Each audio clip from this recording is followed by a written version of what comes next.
परिस्थितियों में अपने साहस और अपने धैर्य का परिचय देते हुए, तमाम विघ्न बाधाओं को पार करते हुए, अपने मान स्वाभिमान को भी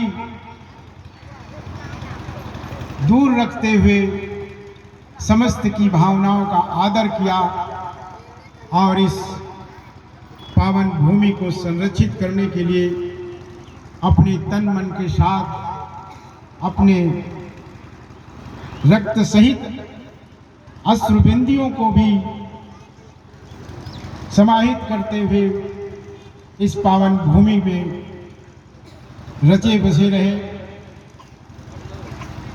इस आयोजन का श्रेय सर्वप्रथम श्री कमलेश्वरी प्रसाद सिंह को देते हुए मैं इस अवसर पर उपस्थित समस्त महापुरुषों के अमर पुत्र संतानों को, जो आध्यात्मिक चेतना से जागृत है और परमात्मा भगवान सदाशिव के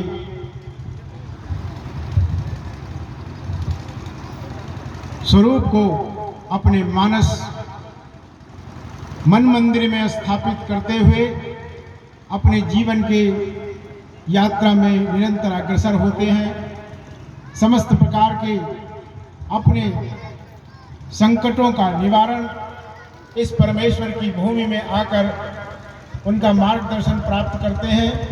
वे सभी लोग जो परमात्मा के इस महालय को पुनः नवीनतम रूप में देखने की लालसा रखते हैं, उन समस्त का मैं परमात्मा महाकाल के इस प्रांगण में अपनी उपस्थिति के साथ उनका अभिनंदन करना चाहता हूँ। साथ ही उन्हें सबको साधुवाद भी व्यक्त करना चाहता हूँ, जिनके असीम स्नेह के कारण ये अवसर उपस्थित हुआ है। धर्म के क्षेत्र में सदैव दो विकल्प खुले रहते हैं। एक मनुष्य सहजता से स्वीकार करता है और एक तर्क और विज्ञान की कसौटियों से उसे स्वीकार करता है। अध्यात्म विज्ञान की कसौटी का है, वो मानने का नहीं, जानने का है।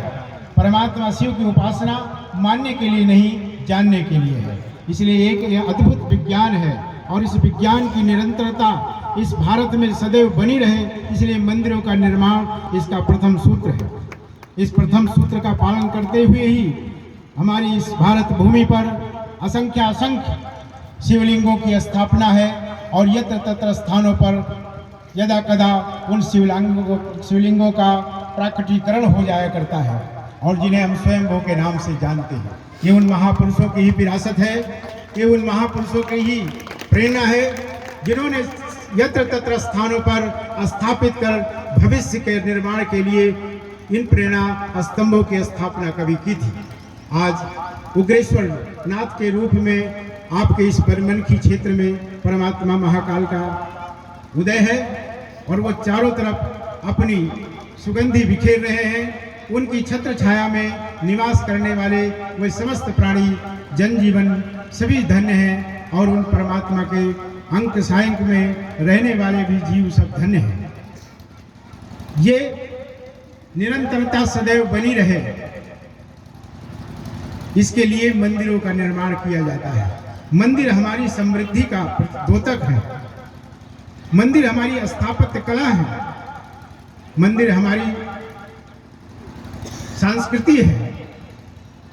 ये मनुष्य शरीर भी एक मंदिर है। ये 7 मंजिला मंदिरों में जो चलता फिरता मंदिर है, इसमें आत्मा निवास करती है। आत्मा ही इस मंदिर का परमात्मा है। ये मंदिरों का निर्माण उसी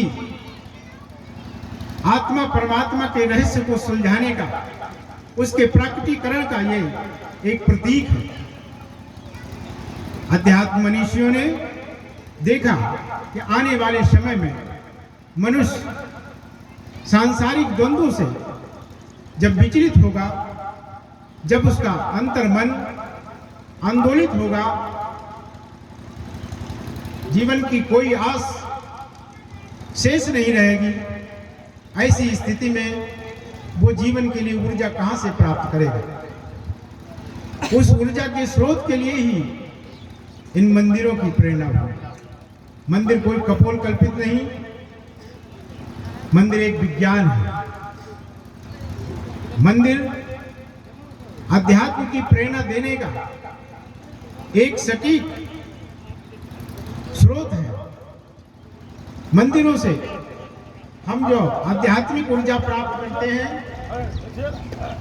मंदिरों से ही हमें जीवन मिलता है, क्योंकि मंदिरों के उद्भव में आध्यात्मिक विज्ञान छिपा हुआ है। जिस प्रकार ये संपूर्ण चराचर जगत दृश्यमान है, उसी प्रकार अभ्यंतर में व्याप्त आध्यात्मिक जगत भी विस्तृत और विराट है। हम बाहर इंद्रियों के माध्यम से संसार को देख रहे होते हैं, लेकिन भीतर जो विशाल आध्यात्मिक संसार है, उससे हम कदाचित अछूते रह जाते हैं। इसके लिए कई विधाएं महापुरुषों ने स्थापित किया। शाश्वत सनातन जो धर्म संस्कृति है, उसके आधार पर अनेक मार्गों का प्रचलन हुआ। देश काल परिस्थिति के अनुसार वर्तमान में जिस प्रकार उनकी जीवंतता है, वो अवश्य आज भी प्रासंगिक है। केवल उन्हें समझने की आवश्यकता है। हम बाह्य शरीर के सारे पहलुओं से वाकिफ होते हैं, इंद्रियों से परिचित होते हैं, मन से भी परिचित है, लेकिन इसमें कुछ और भी है जिन्हें हम प्राण कह सकते हैं, जीवात्मा कह सकते हैं। वो भी हमारे जीवन का एक पहलू है। इसे जानना भी मनुष्य का कर्तव्य है। इसी कर्तव्य की निरंतरता संस्कृति में बनी रहे। मनुष्य प्रकृति के अनुसार जीवन प्राप्त करता है और आहार, निद्रा, संतानोत्पत्ति के उस स्वभाव को पूर्ण करता है। उसी प्रकार वो अभ्यंतर से भी जागृत होकर आत्मा में छिपे ब्रह्मांडीय विराटता को भी समझकर समाज की निरंतरता बनाए रखने के लिए समता, बंधुता और स्वतंत्रता की सर्वव्यापक मौलिक अधिकारों को व्यवस्थित रखने के लिए उसे आत्मबल की आवश्यकता होगी। इस आत्मबल को हम किस प्रकार पोषित कर सकते हैं, इसके लिए मंदिर बनाया। मनुष्य शरीर में आत्मा देवता के रूप में प्रतिष्ठित है।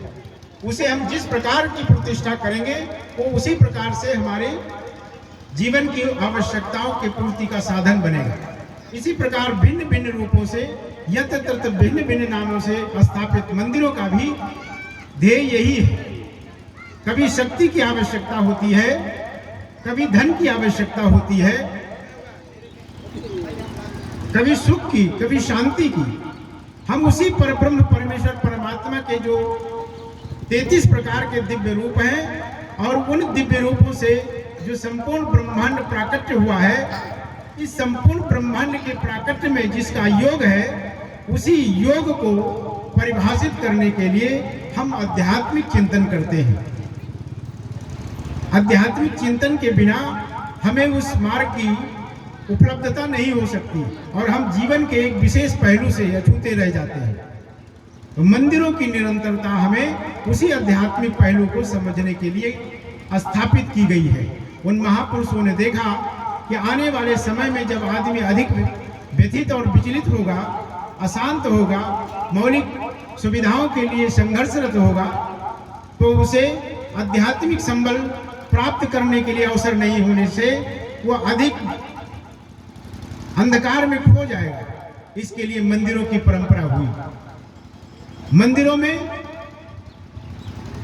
मनुष्य जहाँ जितने ही विशाल और भव्य मंदिर होंगे, वहाँ के लोग उतने ही भव्य और विशाल हृदय के होंगे, विपुल धन और संतति से वृद्धि के स्वरूप होंगे। वही सम्राट की जैसी साम्राज्य की स्थापना होगी। वही मनुष्य को जानने की प्रेरणा प्राप्त होगी। पिछले कई दशकों पूर्व लोगों की यह अवधारणा हुआ करती थी कि देर न हो जाए, कहीं कोई जंगली जानवर न मिल जाए, सांप बिच्छू न मिल जाए। लेकिन आज वर्तमान में हम आध्यात्मिक पहलू से अछूते होने के कारण आज ये कहा जा रहा है कि देर न हो जाए, कहीं कोई आदमी न मिल जाए। आज हमारी ये तरक्की है क्योंकि मंदिरों का उपहास हमने उड़ाया, अपनी प्राचीन पूर्वजों की संस्कृति को अवहेलना करते आए। आज हम अपने आत्मबल से परे हटकर एक केवल शरीर के रूप में स्थित हो गए हैं। जब शरीर होगा तो तरह तरह के इसके रोग भी व्यापेंगे, क्योंकि शरीर को चलाए रखने का भी एक अलग विज्ञान है। और यदि वो विज्ञान नहीं मालूम तो मन को चलाने के विज्ञान को समझना होगा। और यदि मन के विज्ञान को भी नहीं जानते तो आत्मबल को संतुष्ट करने के लिए आत्मबल को भी जागृत करना होगा। यदि आत्मबल के जागृत के भी संसाधन आपने नष्ट कर दिए तो आपकी अवस्था पशु से इतर कुछ नहीं होगी, आप पशु संस्कृति में होंगे। पशु संस्कृति तो ऐसे ही सब है जो इंद्रियों के स्तर से जीवित हैं, जिनकी जागृति केवल इंद्रियों तक है। उन्हें भूख प्यास ही सताएगी, उन्हें नाना प्रकार के दुख, दैन, दारिद्र, रोग और शोक ही घेरे रहेंगे। उन्हें हर समय दूसरे से अपेक्षाएं बनी रहेंगी। लेकिन जिनका अंतर्मन जागृत होगा उनका मनोबल भी जागृत हो जाएगा। आज सारे युवा केवल शरीर स्तर से बलिष्ठ दिखाई देते हैं, शरीर स्तर से उनमें शक्ति दिखाई देती है, लेकिन मनोबल के स्तर से वह बहुत निम्न है। मनोबल इनमें टूट चुका है। आत्मबल की तो कोई लेस मात्र प्रतीति ही नहीं है। तो ऐसी स्थिति में संस्कृति की जीवंतता ही हमें अपने प्राचीन धरोहरों से जोड़े रख सकती है। इसलिए मंदिरों की आवश्यकता है, मंदिरें हमें बनाना चाहिए। मंदिर हमारी सभ्यता और संस्कृति के विरासत है और इस विरासत की निरंतरता सदैव बनी रहे। इसलिए आने वाली पीढ़ी उस आध्यात्मिक विज्ञान से परिचित हो सके। इसलिए हमारे वर्तमान का ये धर्म है कि हम मंदिरों का निर्माण करें। मंदिरों का निर्माण इसलिए नहीं क्योंकि ये किसी के धंधे की जरूरत है, मंदिरों का निर्माण इसलिए क्योंकि ये मनुष्यता की जरूरत है। मनुष्यता की जरूरत के लिए हमें मंदिर निर्माण करना चाहिए। बाहर जो मंदिर बनेगा वो जितना ही भव्य बनेगा, हम अपने अंदर में ही उतने ही भव्य गुणों का समाहित करने में सक्षम होंगे। जितना विशाल और उन्नत मंदिर होगा उतना ही मनुष्य उस क्षेत्र का उन्नत होगा। आपकी उन्नति आपकी संस्कृति में छिपी हुई है। आप प्रकृति स्तर पर जी रहे हैं तो प्रकृति में सारे जीवों को संतानोत्पत्ति का, उनके आहार और निद्रा के संसाधन बने हुए हैं। वो किसी न किसी रूपों में उसे प्राप्त कर ले रहे हैं। लेकिन अगर आप उस प्रकृति में जीना चाहते हैं तो आप मनुष्य नहीं हैं, फिर आप पशु हैं। और आप मनुष्यों में से भी अपने आप को यदि श्रेष्ठ मान रहे हैं लेकिन वासनाओं के ही अधीन रह करके जीवन जी रहे हैं तो ये आपकी विकृति है। सामाजिक विसंगति का यही मुख्य कारण है। हमारी सामाजिक असमानता का भी यही कारण है। मनुष्य में भेद का भी यही कारण है। आज पुत्र और पिता में संबंध नहीं है, पति और पत्नी में संबंध नहीं है। समाज में अन्य और संवेदनशील संबंधों में भी कटुता आ गई है। इसका मुख्य कारण है कि हम केवल विकृति में जी रहे हैं। विकृति के आने का कारण है केवल स्वाद, स्वार्थ, स्वाहम और राजनीतिक महत्वाकांक्षा। ये ऐसे दुर्गुण हैं जिन्होंने मनुष्य को मनुष्यता छीनने में वो आगे आई है। चाहे वो भौतिकवाद से हो, चाहे वो पुरोहितवाद से हो, चाहे किसी अन्य वाद से हो। वाद वही है जो प्राचीन सभ्यता संस्कृति के विरुद्ध है, जो मानवता के विरुद्ध है, मनुष्यता के विरुद्ध है, अध्यात्म के विरुद्ध है। उसे वाद कहते हैं। जिसका उसके पीछे उसका आजीविका छिपी हुई होती है, उसका धंधा छिपा हुआ होता है। इस धंधे से बाहर निकलकर शुद्ध अध्यात्म से विशुद्ध होना पड़ेगा। और हर आदमी जो अबोध है उसे बुद्ध बनना पड़ेगा। बुद्ध की आवश्यकता है। बुद्ध का बोध से मतलब है, बुद्ध से उस बुद्ध से नहीं जो नास्तिक है। नास्तिक वो है जो स्वयं पर विश्वास नहीं करता, स्वयं के अंदर आत्मा रूपी परमात्मा विद्यमान है और वो आत्मा उसी परमात्मा का अंश है जो इस संपूर्ण वैराग्य सब ब्रह्मांड का स्वामी है। अगर आप अपनी आत्मा को जान लेते हैं तो आप स्वयं ईश्वर हैं, आप भगवान हैं। क्योंकि भा से भूमि होता है, गा से गगन होता है, वा से वायु होता है, आकार से अग्नि होता है, ना से नीर होता है। इन पंचभूतों को मिलाने की प्रतीकात्मक जो समुच्च बोधक है उसे ही भगवान कहते हैं। यहाँ सारे लोग भगवान है, केवल अपने आप को जगाना है। अगर आप अपनी आत्मा को जागृत कर लेंगे आप ही ऐश्वर्यों के स्वामी ईश्वर कहलाएंगे। ईश्वर कोई कहीं अलग नहीं रहता है। ये परमात्मा शिव की उपासना की पद्धति का ज्ञान है, ये शैव आगम का ज्ञान है, ये भारतीय प्राचीन वांग्मयी संस्कृति का ज्ञान है जो हमें मनुष्यता से जोड़ती है, जो हमें दिव्यता लाती है, जो हमें संस्कृति से जोड़ती है। विकृति में मनुष्य दानव कहलाता है, असुर कहलाता है, जिसका जीवन केवल अपने उपभोग के लिए है, जिसका जीवन केवल अपने स्वार्थ साधन के लिए है, जिसका उपयोग केवल सीमित संसाधनों तक है, वो व्यक्ति विकृति में जी रहा है। और जो व्यक्ति प्रकृति में था वो तो प्रकृति के अनुसार है ही, जो विकृति में है वो असुर है, और जो संस्कृति में है वो देव है। वही देवता है, वही परमात्मा है, वही ईश्वर है। आज हम अपने अस्तित्व को भूल चुके हैं, अपनी आत्मा के उस महान विराट स्वरूप को भूल चुके हैं। इसलिए यत्र तत्र माथा टेकते घूमते हैं, कहीं से भी हमें कुछ मेरे स्वार्थ के साधन का मार्ग मिल जाए। आप अपने को ही जगाएंगे तो आपसे बड़ा कोई नहीं होगा। आप अपने अंदर भीतर देखेंगे तो आप ही वो सर्वोपरि परमात्मा है। जिस समय आप अपने स्वयं को जान लेंगे उसी समय आप संपूर्ण ब्रह्मांड में सारे विषमताओं के कलुष को धो डालेंगे। वो विषमताएं क्या हैं? सामाजिक विषमता जो अध्यात्म से किसी व्यक्ति को दूर करती है, जो समता के अधिकारों से किसी को दूर करती है, जो उसकी स्वतंत्रता के अधिकारों से दूर करती है, वो विषमता है। वो विषमताएं जो परंपराएं ऐसी हैं जो प्राचीन काल से कुछ लोगों ने इसे अपने स्वार्थ के लिए इस्तेमाल किया, जिसके कारण आध्यात्मिक, चारित्रिक, नैतिक और आर्थिक और सामाजिक स्तर पर विषमताएं व्याप्त हुई। वो विषमताएं मनुष्य जीवन की और वास्तविक सामाजिक धर्म की लिए अभिशाप बनी हुई है। सामाजिक चेतना को जागृत करने के लिए हमें अभ्यंतर की जागृति आवश्यक होगी। जब हम संसार को देख रहे होते हैं तो संसार दृश्य होता है और हमारा दृश्य इंद्रिय दृष्टा होता है, और जब हम अपने इंद्रियों को देखते हैं तो मन दृष्टा होता है, इंद्रियां दृश्य हो जाती हैं। जब हम मन को देखेंगे तो आत्मा दृष्टा होगा, मन दृश्य हो जाएगा। और जब आत्मा को देखने की बात आएगी तो हम स्वयं से नहीं देख सकते, क्योंकि उसे परमात्मा ही देखेगा। यही आत्म साक्षात्कार है, यही अध्यात्म का मूल है। आप सूक्ष्म ब्रह्मांड है, ये जान लीजिए। स्वामी है आप इसके, ये पहचान लीजिए।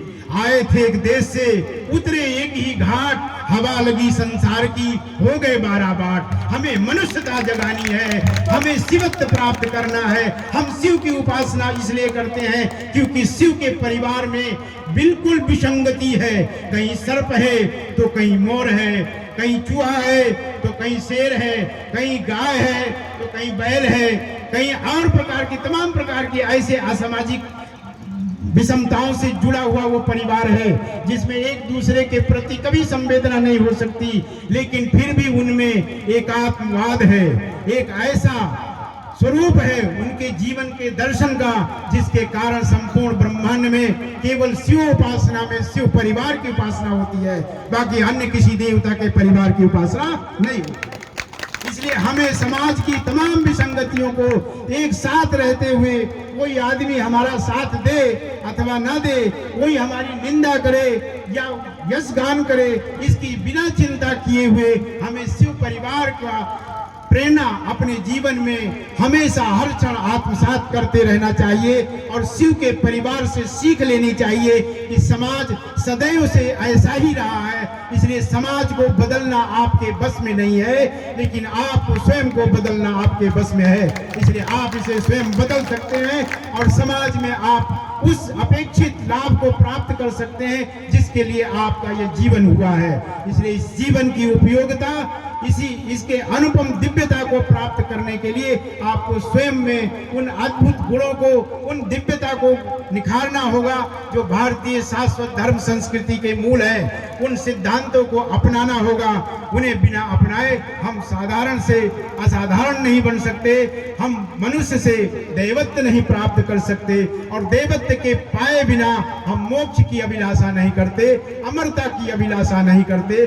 शिवोपासना हमें उसी अमरता और दिव्यता की ओर ले जाती है। इसलिए शिवोपासना की निरंतरता को बनाए रखने के लिए यत्र तत्र ही नहीं, सर्वत्र मंदिरों की स्थापना की जानी चाहिए और उन मंदिरों से मानवतावादी संदेश संचारित किए जाना चाहिए, ताकि मनुष्यता की सेवा के लिए मनुष्यता ही आगे आएगी, तभी उसका कल्याण निहित है। ऊपर से कोई उतरने वाला नहीं है। आपके अधिकारों को आपको स्वयं प्राप्त करना होगा और इसे प्राप्त करने के लिए अंतर की चेतना जागृत होनी होगी। आप स्वतंत्रता चाहते हैं, लेकिन स्वतंत्रता का जो अर्थ है उसे समझना होगा। स्व माने अपना, अपना तंत्र का तात्पर्य यह है कि प्रकृति से मिले इस 24 तत्वों से निर्मित शरीर रूपी तंत्र में, ये शरीर रूपी यंत्र में आत्मा रूपी तंत्र की शासन व्यवस्था स्थापित करना ही स्वतंत्रता कहलाती है। आत्मा ही स्व है, आत्मा ही आप स्वयं है। आप आंख नहीं है, आप नाक नहीं है, आप कान नहीं है, आप घर और मकान और जमीन और अन्यत्र जितना भी भौतिक जगत दिखाई दे रहा है वो आप नहीं है। आपके अंदर बैठा हुआ वो है जो परमात्मा है। वो परमात्मा जिसे प्रकृति ने जोड़ा हुआ है। प्रकृति का मतलब माँ जगदम्बा से है। जगदम्बा का तात्पर्य सृजनकारिणी शक्ति से है। वो सृजनकारिणी शक्ति ही जगदम्बा होकर पृथ्वी पर भासती है और वही उस आत्मा रूपी परब्रह्म परमात्मा को धारण करती है। उसी शक्ति के इस शिव को धारण करने के प्राकट्य स्वरूप को शिवलिंग कहते हैं। शिवलिंग एक प्रतीक है। वो आकाश में तारक लिंग के नाम से परिभाषित होता है और मृतलोक में हाटकेश्वर के नाम से, महाकाल के नाम से परिभाषित होता है और पाताल में हाटकेश्वर के नाम से परिभाषित होता है। तीनों लोकों में उसी शिवलिंग का प्रादुर्भाव है। संपूर्ण ब्रह्मांड की संरचना से पूर्व सबसे पहले शिवलिंग की आकृति उद्भासित होती है, क्योंकि उसमें दो, एक ऊर्ध्वमुखी त्रिकोण और दूसरा अधोमुखी त्रिकोण प्रकट होता है। यही उस संरचना का मूल है और उस संरचना से डमरू की आकृति बनती है जो शिवलिंग के रूप में परिभाषित होती है।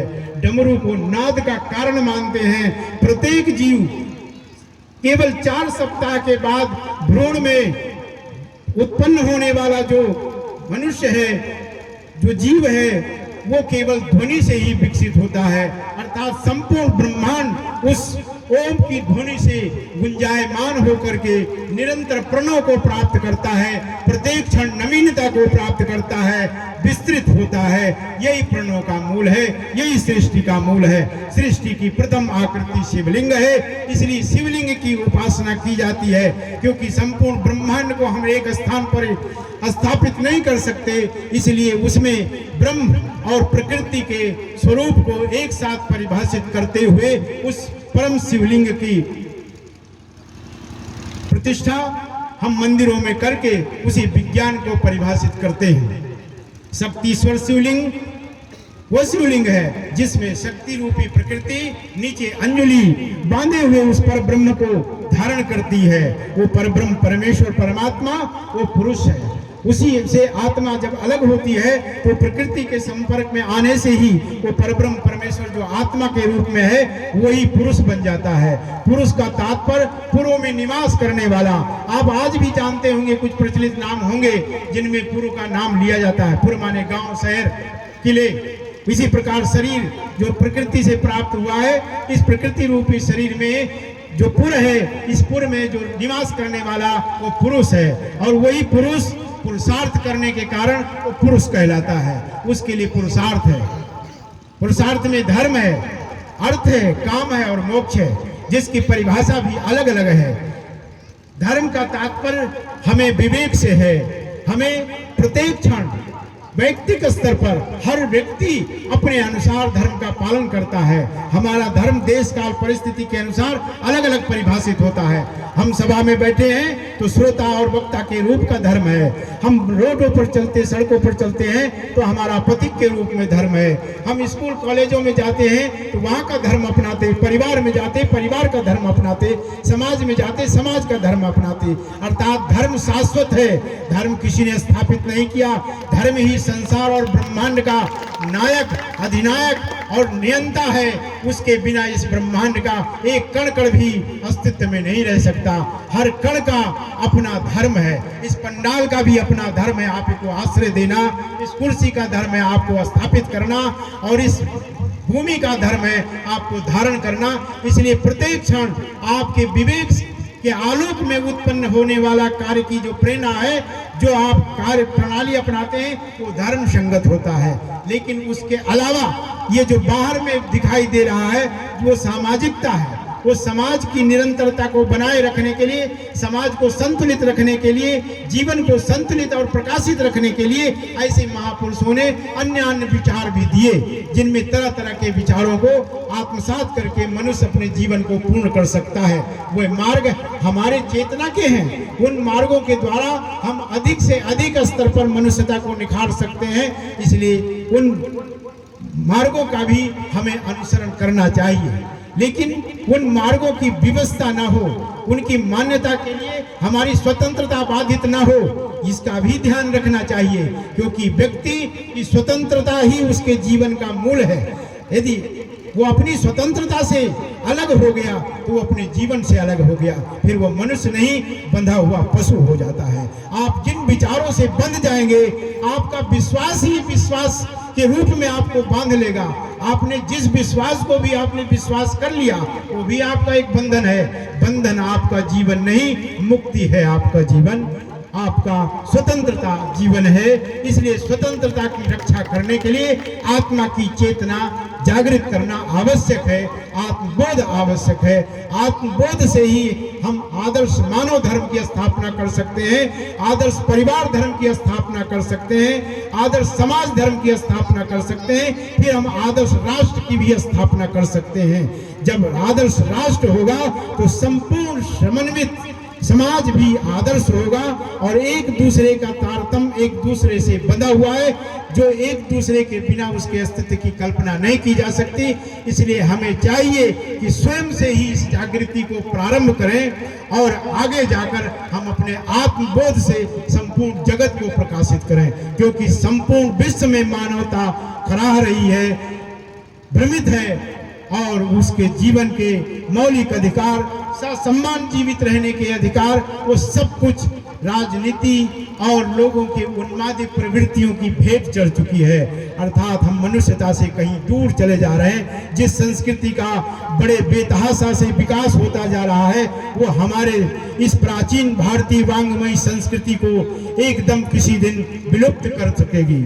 ऐसी बवंडर, ऐसे चक्रवात में फंसा हुआ मानव जीवन आज आत्मा के और यदि उन्मुख नहीं हुआ तो उसका जीवन आने वाले समय में और भी पीड़ित और भी क्रंदित होगा। इसलिए हमें जीवन को बनाना है और आने वाली पीढ़ियों को ऐसी प्रेरणा देना है। इसके लिए जहाँ से भी संभव हो भारतीय संस्कृति की जागृति की चेतना की निरंतरता सदैव बनी रहे, उसके कोई भी अवसर हमें छोड़ना नहीं है। आज यहाँ मंदिर का निर्माण हो रहा है, कल कहीं और होगा, जहाँ भी कहीं होगा हमें बढ़ चढ़ करके उसका योगदान करना चाहिए और उस योगदान से आने वाली पीढ़ी को, संतति को हम एक अच्छी विरासत दे सकेंगे। धन संपदा का विरासत और संस्कृति के विरासत में बहुत अंतर है। आप बहुत सारे धन संपदा का ढेर लगा करके हस्तिनापुर के जैसे वैभवशाली सम्राट की व्यवस्था कर सकते हैं, लेकिन संस्कृति की व्यवस्था न होने के कारण वो महाभारत में सब कुछ काल कलवित हो जाएगा। ऐसी स्थिति में हमें संस्कृति ही सर्वे रक्षार्थ सभी पहलुओं से रक्षा की प्रेरणा देने के लिए समर्थ है। इसलिए संस्कृति की रक्षा परम धर्म है। संस्कृति की रक्षा जिससे जहाँ जिस स्तर तक हो सकती है उसे करनी चाहिए। अब रही मंदिरों की बात। मंदिरों की बात के साथ ये बात धारणा में है कि मंदिर में एक ईंट लगाएगा उसे बहुत सा जीवन में धन और संपदा प्राप्त होगी, धन संपदा प्राप्त होगी। इस आश्वासन से आप मंदिर में दान न करें, क्योंकि ये आश्वासन आपका आश्वासन ही है, ये बीच के लोगों ने दिया है, इससे उनका कोई प्रयोजन नहीं है। मंदिरों में ईंट लगाने का तात्पर्य है कि आपने जितने ईंट लगाए उतनी पीढ़ियों को आपने, उतनी संतति को आपने नवजीवन दिया है, उनके आने की संभावना आपने स्थापित कर दिया है उस परमेश्वर महादेव के उस महालय में अपनी ईंट स्थापित करके। महादेव की स्थापना ब्रह्मांड की स्थापना है, और जो व्यक्ति ब्रह्मांड की स्थापना करता है वो महादेव हो जाता है। उसे शिवम भूत्वा शिवम यजेत कहते हैं। शिव की बिना प्रेरणा के शिव को खोजा नहीं जा सकता, शिव को खोजने के लिए शिव ही शिव को खोजते हैं। इसलिए जो शिव का उपासक है वो शिव है, और जो शिव है वही वो उपासक है। दोनों के बीच में भेद नहीं रह जाता, इसीलिए उसके पास समाज की समरसता का भाव जागृत होता है, और ये भाव सब में जागृत रहे, इसलिए ये निरंतरता हमें बनाए रखनी है, और इसी आधार पर हम जीवन को आगे ले जा सकते हैं और चारों तरफ उस सुख सुगंधी बिखेर सकते हैं, उस शांति की सुगंधी बिखेर सकते हैं जो सत्यम शिवम सुंदरम है। जो सत्य है, शिव है और सुंदर है, उसके समान, उसके विकल्प में और इस ब्रह्मांड में कुछ भी नहीं है। सत्य वही है जो आपकी मस्तिष्क में प्रकट होगा, विश्वास वही अच्छा है जो आपके तर्क के धरातल पर उत्पन्न होगा, जो आपके तर्क के धरातल पर उत्पन्न होगा वही लोक हितकारी भी होगा और आपके लिए परम सत्य भी होगा। इसलिए सत्यान्वेषण के लिए परमात्मा महाकाल के ऐसे भिन्न भिन्न स्थानों पर उन आलयों के निर्माण में उनकी निरंतरता बनाए रखने के लिए अपने सर्वस्व का संबल न्यौछावर करते रहना होगा। ऐसे लोगों का परमात्मा महाकाल की ओर से मैं सदैव अभिनंदन करता हूं। उनके जीवन में सदैव सुख और शांति समृद्धि की वर्षा होती रहे और उनके अभ्यंतर में पर आध्यात्मिक चेतना जागृत हो। परमात्मा महाकाल की कृपा से उनका जीवन अनंत पीढ़ियों तक सुवासित, सुगंधित और वैभव संपदाओं से युक्त भौतिक जगत के समस्त ऐश्वर्यों को जागृत रह करके भोग करने का उनको प्रेरणा प्राप्त हो, मार्गदर्शन प्राप्त हो, उनका जीवन धन्य हो। इन्हीं शुभकामनाओं के साथ पुनः मैं भगवान उग्रेश्वर के चरणों में आप समस्त लोगों के साथ अभिनंदन वंदन करते हुए अपनी वाणी को यही विराम देना चाहता हूं।